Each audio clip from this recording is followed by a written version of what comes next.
Hello my listeners, कैसे हैं आप सब? आई नो नाराज़ होंगे बट ट्रस्ट मी, मैंने कल कहानी बोलने की बहुत कोशिश की बट वो बेस्ट फीलिंग नहीं आई, तो इस वजह से मैं आप लोगों को नहीं दे पाई कल कहानी।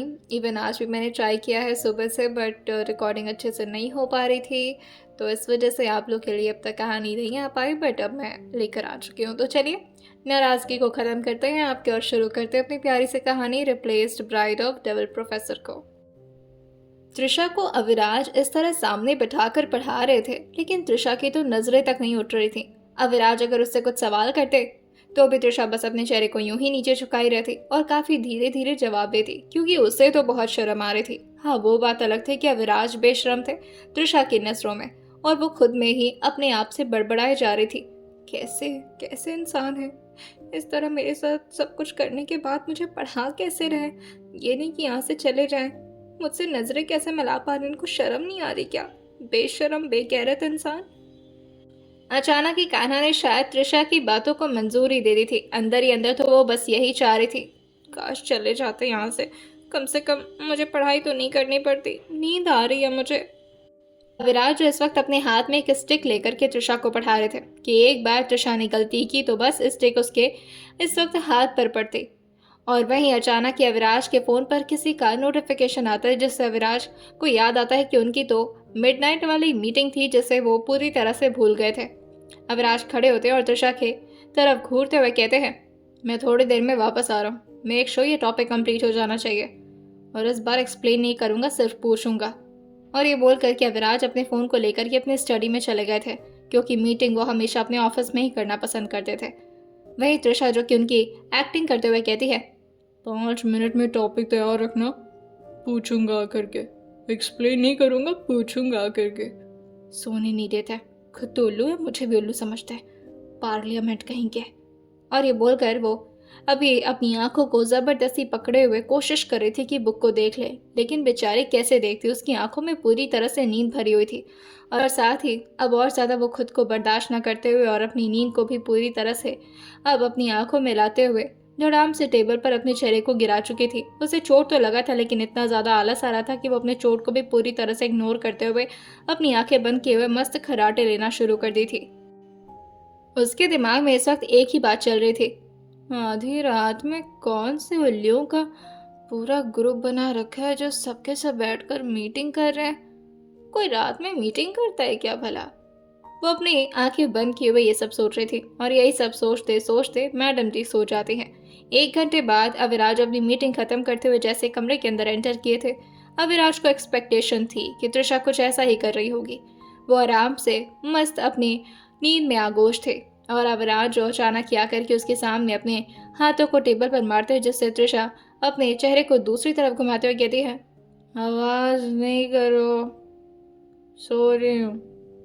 अविराज जो उसके ऐसे टोन को सुन करके पहले तो हंसना चाह रहे थे, लेकिन फिर थोड़ा स्ट्रिक्ट होते हुए उसे अपने गोद में उठा करके फाइनली बेड पर लेटा देते हैं, और उसके बगल में आकर के वो अपने काम में लग चुके थे।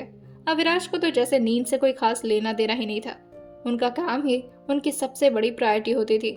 हाँ, मगर अब वो प्रायोरिटी धीरे धीरे कोई और ले रहा था, और वो एक बार त्रिशा की चेहरे की तरफ देखते हैं, मासूमियत से कैसे अपना मुंह ऐसे वैसे करके सो रही थी, जैसे कि अपने दिमाग में न जाने कितना कुछ बकवास कर रही हो खुद से। दूसरी तरफ इस वक्त आधी रात में नूर मैडम भी सो नहीं रही थी, बल्कि किसी से बातें कर रही थी घबराते घबराते। और वो अपने दिल पर हाथ रखते हुए कहती है, मुझे नहीं समझ में आ रहा है, ये थोड़ा ज़्यादा जल्दी नहीं हो जाएगा? भाई को पता चलेगा कि अभी तो मेरा ग्रेजुएशन का 2nd ईयर है, और अभी मैं ये सब, आपको पता है ना मैंने इस कंपटीशन को निकालने में कितनी तैयारी की है, और फाइनली अब निकल गया है, तो मैं ऐसे शादी, अब मुझे डर लग रहा है। तभी दूसरी तरफ से आवाज़ आती है, डर किस बात का? शिवाय के सामने अच्छे अच्छों की बोलती बंद हो जाती है। और बात रही जहाँ तक अविराज की, तो मैं हूँ ना उसका दोस्त, मैं हैंडल कर लूँगा, डोंट वरी। और मैं किसी भी हालत में और दिन तक तुमसे दूर नहीं रह सकता। तुम्हारी पढ़ाई तो मैं करवा दूंगा, और अविराज को भी पता है कि मैं कितना अच्छा प्रोफेसर हूँ। डोंट वरी, मैं कल ही आ रहा हूँ, और इस बारे में तुम किसी को कुछ मत बताना। अचानक से वहाँ पर पहुँचूंगा मॉम डैड को लेकर, और अचानक से बातें भी शुरू हो जाएंगी, और अचानक से फिर हमारी शादी तय हो जाएगी नूर। और फिर तभी नूर जो एकदम से अपनी आंखों को बंद करते हुए कहती है, और आगे कुछ भी नहीं सुनना मुझे, बस आप भाई से आकर बात कर लीजिएगा और वो मुझे डांटे नहीं, वैसे भी बहुत गुस्से में रहते हैं वो हमेशा। ये सुनते ही शिवाज अपना मुंह अजीब सा बनाते हुए कहते हैं, वो तो है, साला कुत्ता कहीं का। ये सुनते ही नूर कहती है, अरे भाई है वो मेरे, खबरदार जो उन्हें कुछ भी बोला तो बात नहीं करूंगी आपसे। ये सुनते ही शिवाय कहते हैं, अच्छा अच्छा अच्छा, सॉरी सॉरी, मैं तो भूल ही गया था, अभी तो आप भाई की अमानत है ना, और जब तक आप मेरे पास नहीं आ जाती आपके भाई को कुछ नहीं बोल सकता मैं। ये सुनते ही नूर कहती है, मैं झाड़ू से ना बहुत अच्छी पिटाई करती हूँ, खबरदार जो मेरे सामने मेरे भाई के बारे में कुछ भी बकवास की तो वहीं पीट कर रख दूंगी। मैं भाई की प्यारी सी बहन हूँ, आपको नहीं पता उन्होंने मुझे कितना प्यार दिया है। नूर वाकई ही अपने भाई को बहुत मानती थी, चाहे दुनिया अविनाश के अगेंस्ट चली जाए लेकिन नूर कभी नहीं। उसने देखा था बचपन से अपने भाई को, कितनी मेहनत करते थे वो, कितना ज़्यादा मैच्योर थे बचपन से और वाकई बहुत ज़्यादा इमोशनल थे। हाँ, धीरे धीरे उनके हालात और वक्त ने उन्हें बहुत ज़्यादा कठोर बना दिया था, लेकिन अंदर से अभी भी उनका वही इमोशन था। लगभग अब 4 बज रहे थे और घर में तृषा 4 बजे हमेशा उठ जाया करती थी, क्योंकि उसके डैड बहुत ही ज़्यादा स्ट्रिक्ट थे और उन्हें पसंद था कि सुबह ही उनकी बच्चियां उठ जाएं ताकि पढ़ाई में अपना मन लगाना शुरू कर दें। और वहीं मृदुल जो काम करने में लग जाया करती थी। दोनों को बहुत स्ट्रिक्टनेस के साथ पाला गया था, मगर मृदुल के ऊपर इतनी सारी जिम्मेदारियां नहीं होती थी। और वहीं तृषा, उसकी तो ज़िंदगी जैसे नर्क सी बन गई थी उसके अपने ही घर में। अचानक ही उसका फ़ोन बज उठता है और तृषा जो इधर उधर अपने करवट को बदलते हुए कहती है, कौन सुबह सुबह तंग कर रहा है यार, सोने दो। वो इतनी अच्छी लगती थी नींद में बोलते हुए कि विराज उसकी तरफ देखते और फिर हल्का मुस्कुराते हुए कहते हैं, कौन है जो सुबह सुबह मेरी तृषा को डिस्टर्ब कर रहा है, सोने दो ना मेरी तृषा को। तृषा जो इस बात को शायद सुन ली थी और फिर कहती है, वही तो, सोने नहीं देते मुझे। जैसे ही तृषा के हाथ में फ़ोन लगा था जो कि वो इधर उधर ढूंढ रही थी, वो बस हल्का सा अपनी नज़रों को खोल करके उस फ़ोन को रिसीव कर लेती और कान पर बस यूं ही लगा दी थी। उसे कोई मतलब नहीं था कि फ़ोन किसका है, उससे बात करनी है नहीं करनी है, बस उसने फ़ोन को कान पर लगा लिया था और बस हल्का सा बोल करके वो सुनना शुरू कर देती है। लेकिन तृषा को तो कुछ भी सुनाई नहीं दे रहा था, बस उसे लग रहा था कि कोई तो है जो उसके कानों में आकर के कुछ तो बोलने की कोशिश में लगा हुआ है। अब इस तरह से तृषा बार बार परेशान हो रही है, यह विराट से भी देखा नहीं जाता, जिससे वो तृषा के हाथ से फ़ोन लेकर के अभी उसे काटते, लेकिन फिर उनकी नज़र पड़ती है जो नाम उस पर लिखा हुआ था। ये उसकी मॉम का ही तो कॉल था, जिसे अविराज अपने कान पर भी लगा ही सकते थे। फ़ोन को जैसे उन्होंने कान पर लगाया था, इस वक्त दूसरी तरफ से सुहाना जी बहुत स्ट्रिक्टली बात कर रही थी और जिस तरह से वो तृषा को डांट रही थी, अविराज की तो एकदम से मुट्ठी और साथ ही जबड़े दोनों कस चुके थे। वो कुछ बोलते, लेकिन तब जाकर के सुहाना जी की बातों पर अविराज का ध्यान गया था। और कब तक जिम्मेदारी से भागोगी तुम तृषा? एक तो बेटा नहीं बनी और ऊपर से तुम्हें पता है ना तुम्हारे पापा को कितनी प्रॉब्लम हो जाती है, उनके हार्ट में कितनी दिक्कत हो जाती है। और कब तक हम ऐसे दूसरों के घर में रहेंगे तुम्हारी वजह से? तुम्हें पता है ना तुम्हारी पढ़ाई के चक्कर में पापा ने अपनी प्रॉपर्टी तक सेल कर दी थी, और एक तुम हो कि बेशरम। ये सुनते ही अविराज जो एकदम से अपने मुट्ठी को कसे हुए अपने गुस्से को ऐसे कंट्रोल कर रहे थे कि बस अगर गलती से भी उनका गुस्सा स्लिप हुआ तो कहीं ऐसा ना हो कि तृषा अनाथ ही हो जाए। आखिर एक छोटी सी मासूम सी बच्ची जो कि इतनी ज़्यादा प्यारी है, उसके ऊपर कोई इतना लोड कैसे डाल सकता है? अविराज और तृषा की मासूमियत की तरफ देखते हैं और फिर उन्हें गुस्सा आ रहा था खुद पर कि आखिर इतने टाइम तक तृषा को कैसे उसके घर में छोड़ दिए थे, जहाँ पर उसको इतना ज़्यादा प्रॉब्लम फेस करनी पड़ती थी, इतनी टॉक्सिक फैमिली के साथ उसे जीना पड़ रहा था। तूने घर के बारे में बात तो की है ना विराट से, क्या वो माने नहीं? और अगर नहीं माने तो तेरा तरीका ही खराब होगा। देख, मुझे कुछ नहीं पता, आज के आज ये फैसला हो जाना चाहिए, वरना भूल जाना कि तेरे कोई माँ बाप भी होंगे, समझ रही है ना? वहीं इस तरफ अविराज इसका कोई जवाब तो नहीं देते, फ़ोन को काट करके वो बस एक साइड में रख दिए थे और तृषा के बालों पर धीरे से अपना हाथ चलाते हुए कुछ सोच रहे थे। सुबह के लगभग 6:30 बजते हैं। तृषा की नींद अपने आप खुल गई थी और वो चिहुक कर उठी थी जैसे कि उसका लेट हो गया हो, और जैसे उठी थी उसका ध्यान सबसे पहले उसके बड़े से क्लॉक पर गया था, लेकिन अभी तो सिर्फ 6:30 बजे थे, जिससे वो हल्का स्माइल करती है और ज़ोर से अंगड़ाई भरती है, लेकिन अभी वो अपने ठीक बगल में देखी थी, जहाँ विराज जो अपने हाथ में कुछ फाइल लेकर के काउच पर बैठे हुए थे और उसे ही देख रहे थे। जैसे ही त्रिशा का ध्यान अविराज पर जाता है, वो एकदम से अपने आप को ठीक तरीके से बैठा करके हल्का स्माइल देखते हुए इधर उधर देखती है, जैसे उसे लग रहा हो कि कल रात तो मैं ऐसे ही सो गई थी बिना कोई जवाब दिए, और अगर इन्होंने मुझे देख लिया होगा तो क्या करूं, क्या सोचेंगे मेरे बारे में। अविराज जो खड़े होते हैं और उसके ठीक सामने जाकर बैठते हुए कहते हैं, यही सोचूंगा कि तुम बहुत ज़्यादा आलसी हो और तुम्हें पढ़ाने के लिए मेरे पास बहुत अच्छे अच्छे तरीके हैं, so don't worry about that. Professor का काम होता है स्टूडेंट को संभालो और मैं तुम्हें अच्छे से संभाल सकता हूँ। ये फाइल लो और इस पर अपने साइन कर दो। त्रिशा सुनते हुए कहती है, ये अब क्या बात हुई, सिर्फ रात में पढ़ाई नहीं की, इसके लिए क्या मुझे कोई सज़ा मिलने जा रही है। अविराज उसकी बात को सुनते हुए इसके गाल को खींचते हुए कहते हैं, बहुत बड़ी सज़ा मिलने जा रही है, पर वो अभी नहीं, क्लास स्टार्ट होने के बाद देखता हूँ। अगर तुम आज अच्छे से पढ़ाई की तो फिर तुम्हें कोई पनिशमेंट नहीं मिलेगी, लेकिन अगर तुमने मुझे डिसअपॉइंट किया ना त्रिशा। और ये बोल कर के उसके चेहरे के अभी करीब झुकी रहते कि तभी त्रिशा जोर से खांसते कहती है क्योंकि अविराज को इस तरह से उसे फेस करने में बहुत ज़्यादा प्रॉब्लम हो रही थी।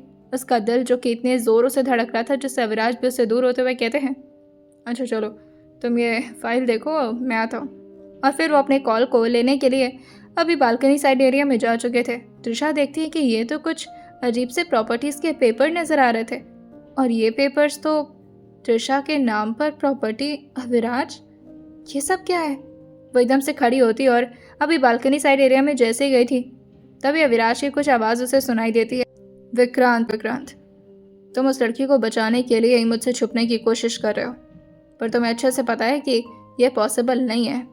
ना वो लड़की मुझसे छुप सकती और ना ही तुम। दूसरी तरफ से विक्रांत जो अपनी आंखों को बंद करते हुए कहता है, सर मैं आपके सामने आ जाऊंगा, लेकिन आपके लोग वानिका को मार देंगे। मुझे डर लग रहा है उसके लिए सर। आप जो कहेंगे मैं करूंगा सर। आप मेरी जान मांग लीजिए, आपके लिए हाजिर कर दूंगा, पर वानिका को प्लीज़ माफ़ कर दीजिए सर, उससे बहुत बड़ी गलती हो गई है, मैं समझ। लेकिन तभी अविराज उससे कहते हैं, इसमें गलती क्या हुई है।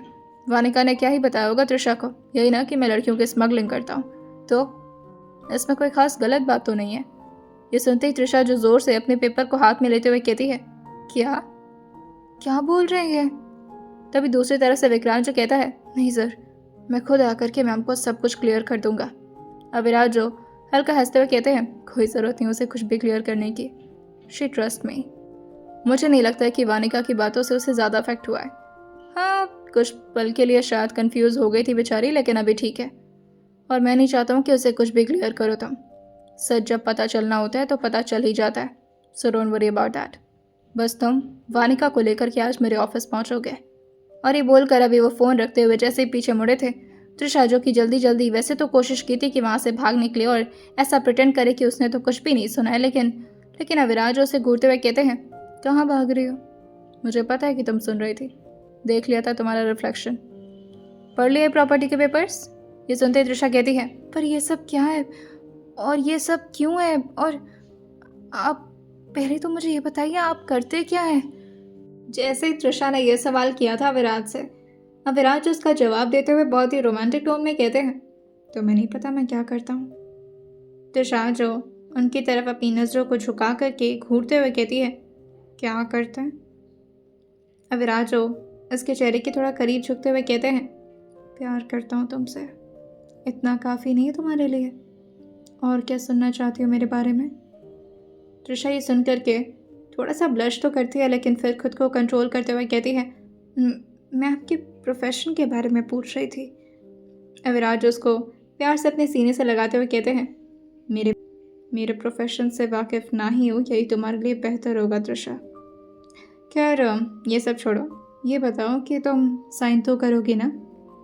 त्रिशा जो कि अपने चेहरे को नाम हिला कर कहती है, क्यों करना ये सब, मुझे नहीं चाहिए आपकी प्रॉपर्टी, और वैसे भी मैं इन सब का क्या करूँगी, मुझे तो वैसे भी इन सब में कोई इंटरेस्ट नहीं है और ना ही कोई नॉलेज है। अविनाश को समझ में आ रहा था कि त्रिशा क्यों मना कर रही है। वो उसको प्यार से बिठाते हुए कहते हैं, तुम्हें यही लग रहा है ना कि लोग तुम्हें जज करेंगे। अगर मैं तुम्हें अपनी प्रॉपर्टी दे दूंगा तो मेरे घर वाले सोचेंगे कि तुमने मुझसे प्रॉपर्टी के लिए शादी की है, राइट। जैसे ही तृषा ने ये सुना था, उसको अपने मॉम डैड की बात याद आ जाती है। हाँ, प्रॉपर्टी के लिए तो शादी करवाई थी उसके मॉम डैड ने यहाँ पर, इतने बड़े घर में, ताकि उनका अपना लालच पूरा हो सके। तृषा बेटा बन करके शायद उनको वो सुख नहीं दे पाए जो शायद अविराज के फैमिली से उन्हें मिल सकता था, जिससे तृषा की आंखें नम हो जाती हैं। तभी अविराज जो उसके थाई पर प्यार से अपना हाथ चलाते हुए कहते हैं, मैडम, मेरा सब कुछ तुम्हारा ही तो है, और मैं कितना कुछ अकेले हैंडल करूं। वैसे ही सब कुछ अकेले संभालते संभालते कितने साल गुजार दिए हैं। कम से कम शादी हो गई, अब तो मेरी कोई हेल्प करो। क्या मेरे बोझ में मेरा साथ नहीं दोगी? अकेले ही सब कुछ झेलूं मैं? अविराज उसको सिर्फ कंफर्ट करने के लिए सब कुछ बोल रहे थे, ताकि तृषा को ये ना लगे कि अविराज उस पर कोई संपत्ति दिखा रहे हैं। तृषा को भी ये बात समझ तो आ रही थी, और वो बस समझना चाह रही थी कि आखिर क्या है अविराज। उन्हें समझना इतना मुश्किल क्यों हो रहा है तृषा के लिए। कभी कभी तृषा को ये पता चलता है कि ये तो लड़की की स्मगलिंग करते हैं, तो कभी तृषा खुद अविराज को ऐसे देखती है जैसे कि वो कोई कान्हा के मिरेकल हो, और उन्हें समझना वाकई बहुत ज़्यादा टफ हो। तृषा पेपर्स की तरफ देखकर स्माइल करते हुए कहती है, मुझे नहीं पता आप ये सब क्यों कर रहे हैं, पर मैं कुछ समझती ही नहीं हूँ बिजनेस के बारे में। मैं नहीं संभाल पाऊंगी ये सब। अविराज उसके हाथ पर अपना हाथ देते हुए कहते हैं, जब तुम्हारे साथ मैं हूँ तो तुम्हें टेंशन लेने की क्या ज़रूरत है। बस तुम मेरी बात मान लिया करो। कितना परेशान करती हो मुझे। तुम्हें पता है इतने प्यार से मैं कभी किसी से कुछ भी करने को नहीं कहता। अगर मुझे किसी से कुछ करवाना होता है तो मैं उसके सर पर गन पॉइंट करके अपना काम निकलवा लेता। वो तो मेरी बीवी हो, इसलिए इतना रिक्वेस्ट कर रहा हूँ। अब क्या करूँ, घुटनों पर बैठ जाऊँ? तृषा सुनकर कहती है, आप ये सब मत करिए, मैं कर देती हूँ साइन। और फिर जैसे ही अविराज के सामने तृषा ने उन पेपर्स पर साइन किया था, उनके चेहरे पर एक प्यारी सी स्माइल आ गई थी कि चलो अब कोई तो है जो उनके बोझ को अकेले नहीं बल्कि उनके साथ संभालेगा। और वहीं वो तृषा के हाथ में 2-3 चाबियां थमाते हुए कहते हैं, ये रिजॉर्ट है, कॉटेज है और ये पेंट हाउस का। ये तीनों वैसे भी खाली रहते हैं और मेरे किसी काम के नहीं हैं। हाँ, यहाँ पर कुछ प्लांटेशंस वगैरह होते हैं, तो अगर तुम्हारे मॉम डैड को इसमें से कोई भी चीज़ पसंद आती है तो ये तुम उन्हें दे देना। मैं कहूँ तो तुम तीनों ही दे दो, हम क्या करेंगे इसका। ये सुनकर तृषा जो तुरंत ही खड़ी होती और अपने उन हाथों में पकड़े चाबियों को साइड में रखते हुए कहती है, नहीं, मुझे ये नहीं चाहिए, and I am really sorry. अगर मेरी मॉम ने आपसे कुछ भी ऐसा वैसा कहा है तो आपको कैसे पता चल। अविराज उसके कंधे पर हाथ रखते हुए कहते हैं, तृषा तृषा, क्या हो गया है, इतना क्यों परेशान हो रही हो तुम? और वैसे भी तुम्हारे मॉम डैड को अगर कोई प्रॉब्लम होगी तो वो मुझसे नहीं बताएंगे तो और किससे बताएंगे? अब मैं ही हूँ ना उनके लिए सब कुछ। देखो मेरी बात सुनो, अगर वो प्रॉब्लम में होंगी तो तुम प्रॉब्लम में रहोगी, अगर तुम प्रॉब्लम में रहोगी तो ऑब्वियसली मुझे दिक्कत होगी। तो एट लास्ट मैं कर ये सब कुछ अपने लिए रहा हूँ, समझ रही हो तुम? तृषा का मन कर रहा था कि वो जोर से चिल्ला कर रो ले अभी।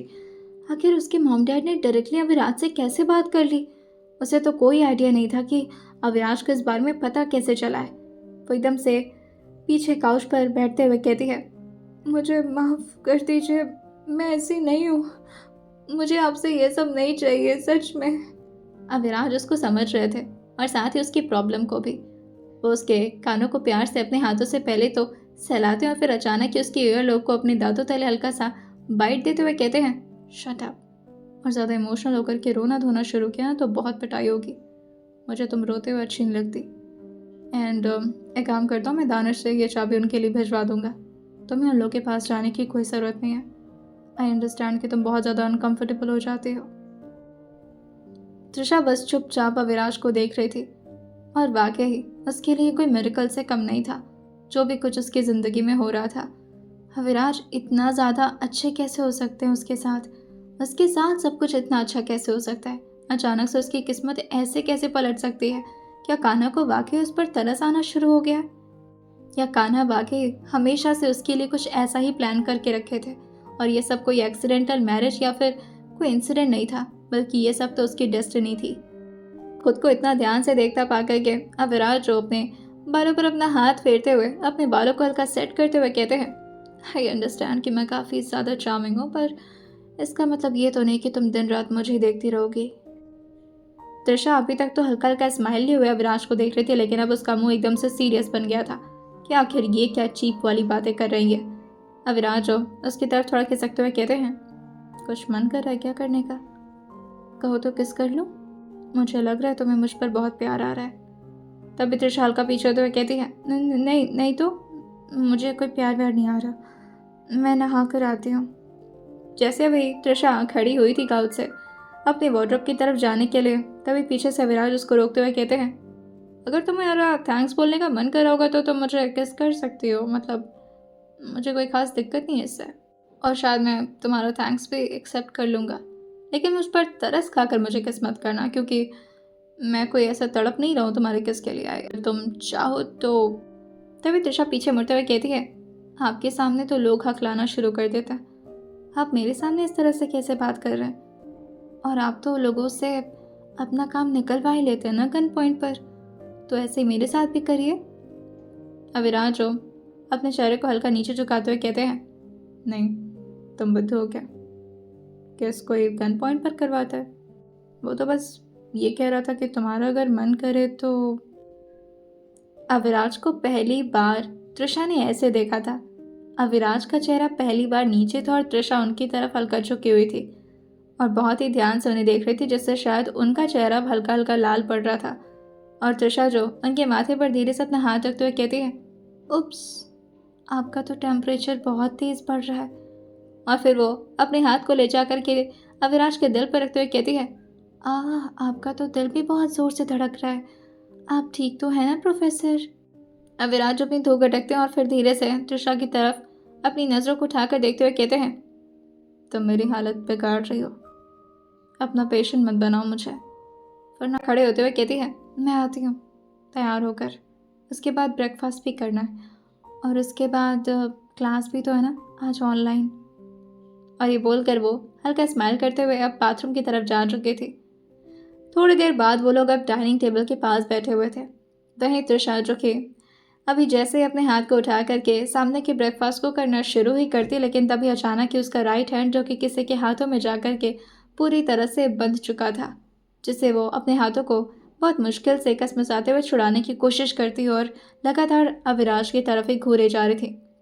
तभी आरोही हल्का स्माइल के साथ कहती हैं, त्रिशा क्या हुआ, पसंद नहीं आया क्या नाश्ता? कुछ और बनवा दूँ? मैंने सोचा कि तुम्हें पसंद आएगा।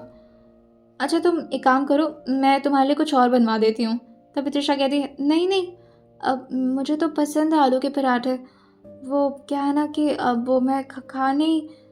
तभी इस बात पर धीरे से नूर कहती है, क्यों हुआ भाभी, आप खा क्यों नहीं रहे हैं? फिर अगर आपको नहीं पसंद है तो हम कुछ और बनवा सकते हैं आपके लिए।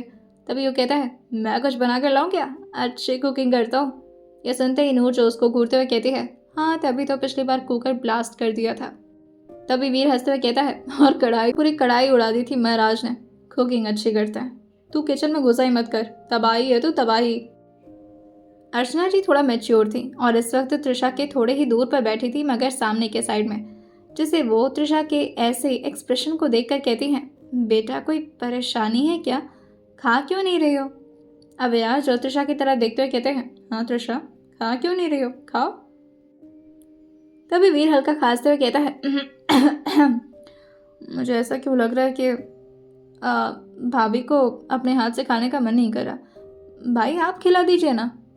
जैसे ही वीर ने इतना बोला था, अविनाश जो पहले तो उसकी तरफ घूरे थे और साथ ही त्रिशा भी पहली बार गुस्से में वीर को घूरी थी, जिससे वीर तुरंत ही अपने चेहरे को नीचे करते कहता है, मैंने कुछ गलत कह दिया क्या? अविनाश जो त्रिशा से पूछते हैं, अगर तुम्हारा मन करे मेरे हाथ से खाने का तो बता देती, मैं खिला देता हूँ ना। और फिर उसके थोड़ा करीब जाते हुए, क्योंकि वो तो अभी इस वक्त हेड चेयर पर बैठे हुए थे, उसकी तरफ अपने चेयर को थोड़ा खिसकाते और उसके चेयर को अपनी तरफ खींचते हुए कि हाथ से उसको अपने हाथ से खाना खिलाने के बारे में भी सोचते हैं। लेकिन तभी त्रिशा जो अपना हाथ छुड़ाते हुए उन्हें घूरते हुए कहती है, अगर आपने मेरा हाथ नहीं छोड़ा ना तो मैं सबको चिल्लाकर बता दूंगी। अविनाश जो अपनी गॉमें चढ़ाते हुए कहते हैं, इतना धीरे धीरे क्या बोल रही हो, थोड़ा तेज बोलो, मुझे सुनाई नहीं दे रहा है। त्रिशा जो अभी हल्का सा नीचे की तरफ देखती है, जहाँ अभी भी अविनाश ने उसके हाथों को अपने हाथों के बीच बांध रखा था, और फिर अगल बगल देखती है, लेकिन उसे तो खुद समझ में आ रहा था, दानिश, वीर, युग, मृदुल, अर्चना माँ, इतने सारे लोगों के सामने वो ये बात कैसे बोलेगी, और साथ ही नूर। ये सारी बातों को सोच सोचकर उसका दिमाग अभी फट रहा था कि तभी अविनाश उसके मुंह में प्यार से एक छोटा सा बाइट देते हुए कहते हैं, चलो अब खाना शुरू करो, मुझे पता है तुम्हारे अंदर अभी इतनी गट्स तो नहीं आई है कि तुम ये सब बोलोगी, वो भी मेरे घर वालों के सामने। त्रिशा अपनी थूक गटकते हुए कहती है, हाँ मानो कि मैं बहुत अच्छी और शरीफ हूँ, मगर ये नहीं पता था कि आप इतने बेशरम हो सकते हैं, मतलब ये सब वो भी घर वालों के सामने, मुझे गुस्सा आ रहा है। अविनाश उसके चेहरे की तरफ देखते हैं जो कि एकदम से रोंदू सा बना हुआ था, और उसके गाल को हल्का खींचते हुए कहते हैं, ऐसे ऐसे गुस्सा करती हो तुम, तुम्हें तो गुस्सा करना भी मुझे सिखाना पड़ेगा। अविराज सर के गुस्से से कभी वाकिफ होना तो तब समझ में आएगा गुस्सा कहते किसे। अभी प्यार से उन लोगों की रोमांटिक बातें चल रही थी और उसके साथ ही अभी अविराज अपने हाथ से दूसरा बाइट त्रिशा के मुंह में जैसे ही डाले थे तभी पीछे से निरुपमा जी और उनके साथ ही संजय जो शिवाय के मॉम डैड थे वो अंदर की तरफ आते हैं और तभी पीछे से शिवाय भी अंदर की तरफ आते हुए कहते हैं, गुड मॉर्निंग एवरीवन, ब्रेकफास्ट चल रहा है।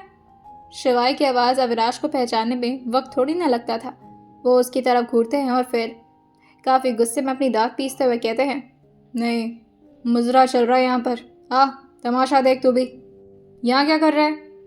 ये सुनते अर्चना जी कहती हैं, अरे अविराज ऐसे क्यों बोल रहे हो, अब आओ बेटा साथ में नाश्ता करो।